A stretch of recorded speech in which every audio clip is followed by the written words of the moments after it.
Selamat datang di Universitas Islam Malang.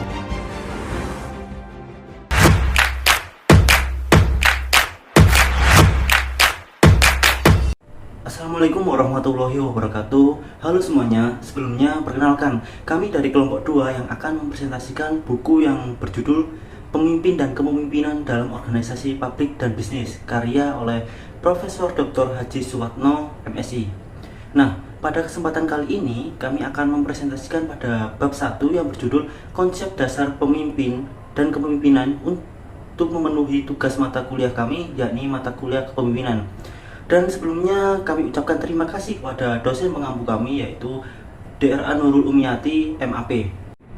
Nah, sebelumnya perkenalkan, di sini kami dari kelompok 1 beranggotakan yang pertama ada Ahmad Fikri Haikal, yang kedua ada Amanda Eka Prasetya, yang ketiga Faizul Abror, yang keempat Lailatul Husna. Nah, sudah pastinya kita mengetahui salah satu kunci dari suatu organisasi yaitu adalah kepemimpinan. Nah, pada subbab pertama menjelaskan pemimpin dan kepemimpinan organisasi pada era globalisasi akan menghadapi tuntutan yang semakin kompleks dan penuh ketidakpastian. Oleh karena itu, pemimpin dan kepemimpinan pada era mendatang harus menyadari bahwa peranannya akan berubah secara nyata. Pemimpin pada era mendatang harus bersedia menerima 5 tantangan fundamental yang berkenaan dengan beberapa hal berikut. Yang pertama adalah pemimpin harus mau menjadi lebih peka dan memahami semua perbedaan etnis, budaya, dan juga gender. Yang kedua adalah pemimpin harus memiliki visi untuk tempat kerjanya. Yang ketiga, pemimpin harus bersedia merancang dan mengimplementasikan proses-proses komunikasi yang baru dan berbeda. Nah, yang keempat, pemimpin harus bersedia membawa komitmen penuh dalam upaya kemendayagunaan pengikut yang beragam secara efektif. Yang kelima, pemimpin harus menjadi pasak antara organisasi dan masyarakat luas. Nah, pada subbab selanjutnya membahas tentang pemimpin. Konsep pemimpin berasal dari kata dalam bahasa asing yaitu leader, dan kepemimpinan dari kata leadership. Pemimpin merupakan seseorang yang berada dalam kelompok guna mengordinasikan kegiatan kelompok yang relevan sebagai pemberi tugas atau pengarah dan penanggung jawab tertentu. Berdasarkan uraian tersebut, pemimpin adalah individu yang memiliki kemampuan serta memanfaatkan kemampuan tersebut melalui sikap dan perilaku yang mengarahkan dan memotivasi individu maupun kelompok guna untuk mencapai tujuan organisasi melalui kesatuan pemahaman dan kerjasamanya. Pada subbab ketiga yang tentang kepemimpinan, yaitu kepemimpinan atau leadership termasuk kelompok ilmu terapan atau applied science dari ilmu-ilmu sosial, sebab prinsip-prinsip dan rumusan-rumusannya bermanfaat untuk meningkatkan kesejahteraan manusia. Kepemimpinan adalah kemampuan untuk mempengaruhi orang lain dalam mencapai tujuan dengan antusias. Kepemimpinan merupakan suatu kumpulan proses yang dilakukan oleh seseorang dalam mengelola dan menginspirasikan sejumlah pekerjaan untuk mencapai tujuan organisasi melalui aplikasi teknik-teknik manajemen.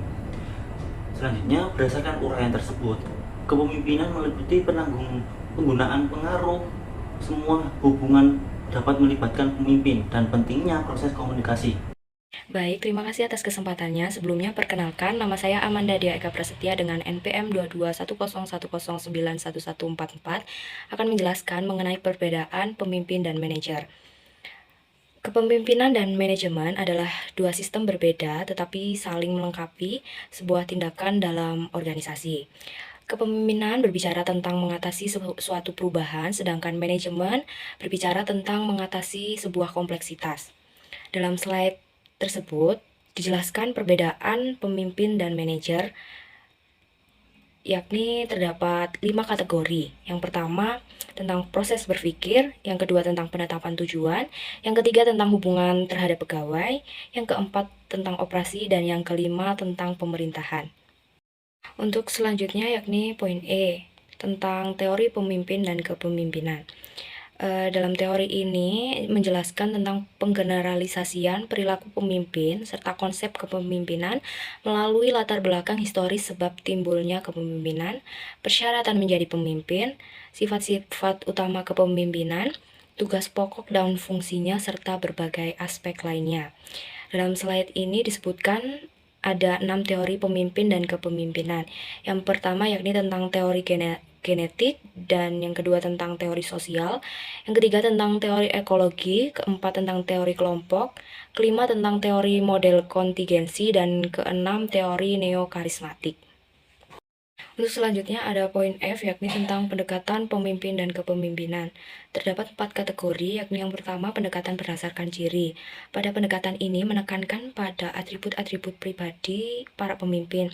Dasarnya yakni tentang asumsi beberapa orang adalah pemimpin dengan beberapa ciri yang tidak dimiliki oleh orang lain. Yang kedua ada pendekatan berdasarkan perilaku, yakni merupakan kritik terhadap pendekatan generasi pertama berdasarkan ciri. Yang sangat diwarnai oleh psikologi dengan fokus menemukan dan mengklasifikasikan berbagai perilaku yang membantu pengertian tentang kepemimpinan. Yang ketiga adalah pendekatan situasional, menekankan pada pentingnya faktor-faktor kontekstual seperti sifat pekerjaan yang dilaksanakan oleh unit pemimpin, sifat lingkungan eksternal, dan karakteristik para pengikut.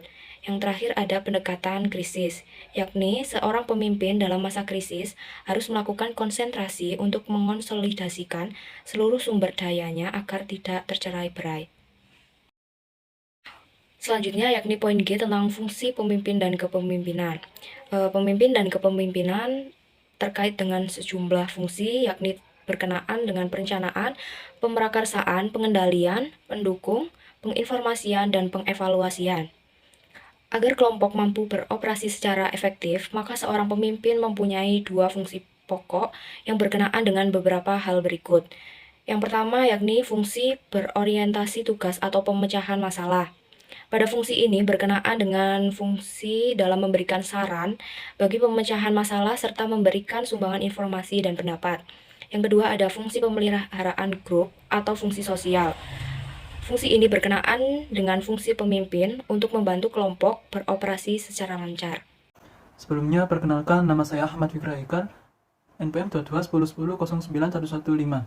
Di sini saya akan melanjutkan pemaparan materi yaitu tentang sumber kepemimpinan. Sumber kepemimpinan yaitu ada 5. Yang pertama yaitu coercive power, atau bisa disebut kekuatan berdasarkan paksaan, yaitu pemimpin selalu menggunakan ancaman hukuman jika mereka tidak mengikuti perintah.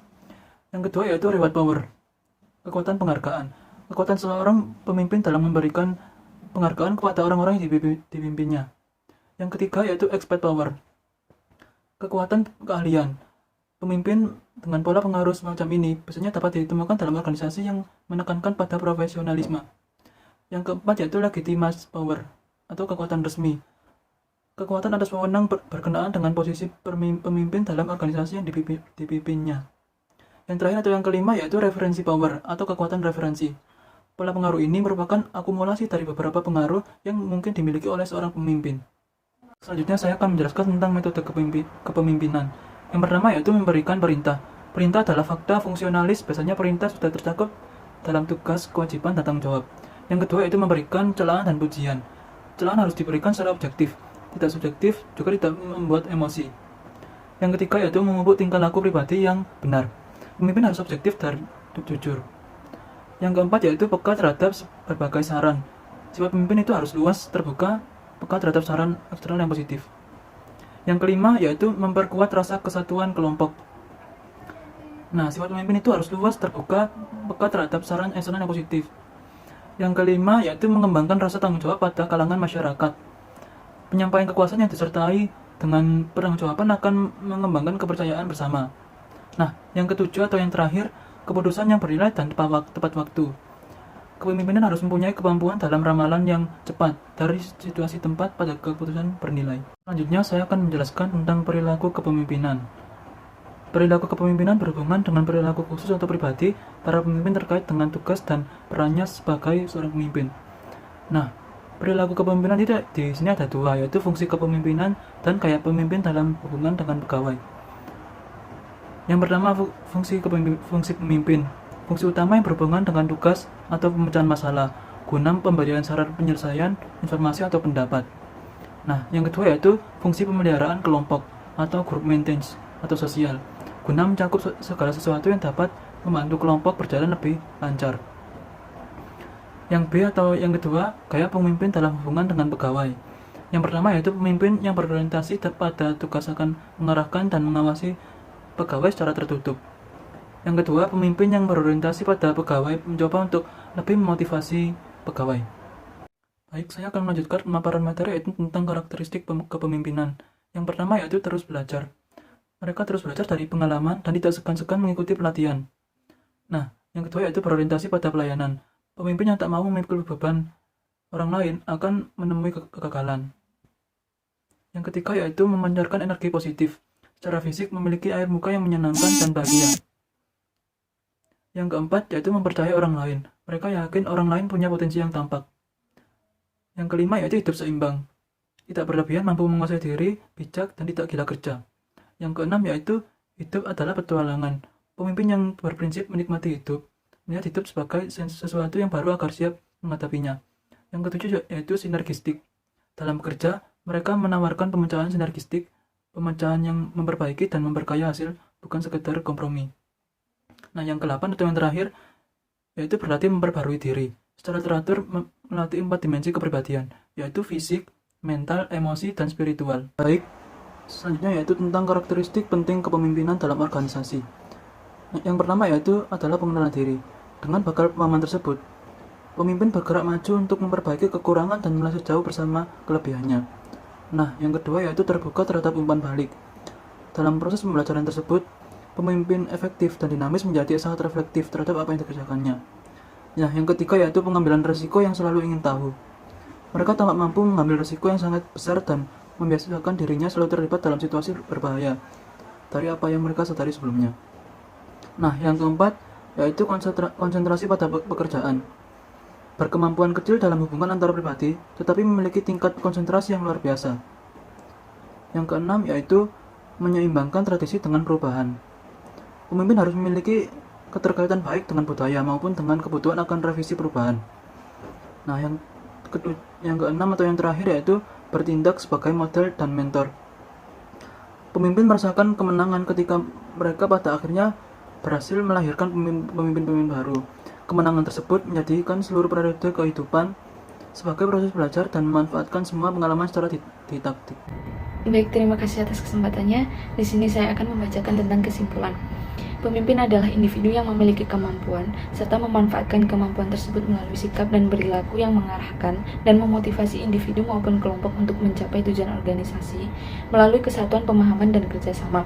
Pemimpin berhubungan dengan kepemimpinan yang meliputi penggunaan, pengaruh, dan semua hubungan dapat melibatkan pemimpin.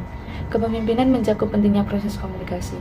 Kejelasan dan keakuratan dari komunikasi dapat memengaruhi perilaku dan kinerja pengikutnya. Kepemimpinan memfokuskan pada tujuan yang dicapai. Selanjutnya adalah evaluasi. Poin yang pertama adalah pemahaman tentang pemimpin. Pemimpin adalah seseorang yang memiliki kelebihan dan kualitas unggul, yang mana dia mencapai kedudukan sebagai orang yang mampu memengaruhi kondisi psikis dan perilaku suatu kelompok. Poin yang kedua adalah perbedaan pemimpin dan kepemimpinan. Pemimpin adalah seseorang yang memiliki kelebihan dan kualitas unggul, yang mana dia diamanatkan untuk memimpin suatu kelompok atau organisasi. Sedangkan kepemimpinan adalah cara pemimpin untuk memimpin dengan cara dapat memengaruhi, mendorong, mengajak, menuntun, menggerakkan orang lain agar ia berbuat sesuatu yang bisa mencapai tujuan tertentu. Poin yang ketiga adalah alasan penting tentang teori pemimpin dan kepemimpinan yang perlu dipahami dengan baik. Teori pemimpin dan kepemimpinan perlu dipahami dengan baik karena digunakan sebagai acuan dalam mengkaji sejauh mana kepemimpinan telah dilaksanakan secara efektif dan digunakan untuk mengidentifikasi bagaimana pemimpin itu terjadi. Poin yang keempat adalah berbagai pendekatan pemimpin dan kepemimpinan. Poin A. Pendekatan pada sifat kualitas. Kepemimpinan diwariskan oleh orang-orang dari kelas atas dan ada juga seorang yang menjadi pemimpin karena sifat-sifatnya yang dibawa sejak lahir. Poin B. Pendekatan tingkah laku, gaya, atau sikap kepemimpinan akan tampak dalam kegiatan sehari-hari seperti cara memberi perintah, membagi tugas dan wewenangnya, dan lain sebagainya. Poin C. Pendekatan kontingensi adalah sebuah cara berpikir yang komparatif baru di antara teori-teori manajemen yang telah dikenal. Yang kelima adalah berbagai sumber munculnya kepemimpinan. Contoh atas sumber-sumber kepemimpinan tersebut adalah sebagai berikut. Poin A. Seseorang ditakdirkan untuk menjadi pemimpin. Seseorang yang menjadi pemimpin melalui usaha penyiapan dan pendidikan serta didorong kemauan sendiri. Poin B. Seseorang menjadi pemimpin bila sejak lahir ia memiliki bakat kepemimpinan, kemudian dikembangkan melalui pendidikan dan pengalaman serta dengan tuntutan lingkungan. Berikutnya adalah soal kasus. Yang pertama adalah Mengapa keguncangan ekonomi global dapat memengaruhi kinerja organisasi yang terkoneksi secara global, dan apa peran kepemimpinan dalam mengatasi keguncangan tersebut? Jawabannya adalah karena dengan terguncangnya ekonomi global, nilai mata uang dan saham akan mengalami penurunan yang berimbas kepada organisasi yang terkoneksi secara global, mengakibatkan nilai saham mereka menjadi menurun. Nah, peran kepemimpinan dalam mengatasi gonjangan ekonomi global ini adalah menemukan atau mengambil tindakan cepat yang terencana agar organisasi atau perusahaannya tidak mengalami pailit dan bangkrut. Yang kedua adalah mengapa CEO LVMH Bernard Arnault mendapat banyak acungan jempol? Apa kontribusinya? Jawabannya, CEO LVMH mendapat acungan jempol karena mereka berhasil melewati badai guncangan ekonomi global, yang mana di lantai bursa saham LVMH tergerak nilai pasar organisasi ini bernilai lebih baru, yakni 100 US dollar miliar. Kontribusinya ialah meracik sebuah formula yang mana membeli brand mewah kecil, membinanya dan melakukan revolusi penjualan melalui sistem distribusi global yang sangat masif, termasuk ke hampir 4.000 toko. Soal kasus yang ketiga adalah prestasi apa yang diraih oleh CEO General Motors atau GM Maribara? Jawabannya adalah prestasi Maribara berhasil bertahan pada saat GM pailit pada tahun 2014 dan perlahan bangkit dan gesit kembali. Dan juga pada tahun 2015 dan juga 2016 penjualan mobil elektrik GM mentereng. Soal kasus yang keempat adalah apa kontribusi yang diberikan Maribara bagi pertumbuhan kinerja GM? Jawabannya, ia berani menjual GM Eropa kepada BSA Group, yang mana kesepakatan tersebut berbanding terbalik dengan ambisi GM yang ingin menguasai pasar Eropa. Karena penjualan tersebut pada mulanya GM pailit pada tahun 2014, perlahan berhasil bangkit lagi menjadi gesit. Soal kasus yang kelima adalah mengapa Amazon menjadi salah satu merek terkemuka di dunia? Apa peran strategis Jeffrey Bezos terhadap pertumbuhan dari Amazon.com? Jawabannya adalah Amazon menjadi merek terkemuka di dunia karena menjadi raksasa e-commerce yang paling bernilai di dunia dan nilainya mencapai 315,5 US dollar miliar. Peran strategis Jeffrey Bezos terhadap pertumbuhan Amazon.com adalah berhasil menyulut organisasi penjual buku di dunia maya menjadi raksasa e-commerce yang paling bernilai di dunia.